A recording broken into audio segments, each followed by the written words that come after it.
সিজদায় পড়ে আল্লাহরে বলবেন, আল্লাহ এই পৃথিবীতে আমি ছাড়া তোমার গোলামের অভাব নাই, কিন্তু তুমি ছাড়া আমার দ্বিতীয় কোনো রব নাই। চোখের পানি ছেড়ে আল্লাহরে ডেকে বলেন, আল্লাহ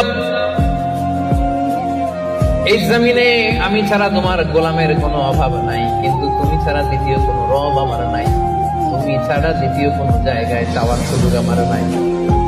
চোখের পানি ছেড়ে আল্লাহরে বলেন, আল্লাহ কোরআনে তুমি শিখিয়েছো ফরিয়াদীদেরকে কেউ যদি চায় ওই ফরিয়াদীদেরকে বারণ করা যায় না, তুমি কেমন করে এই অভাগা ফরিয়াদীকে আজকে ফিরিয়ে দিবা।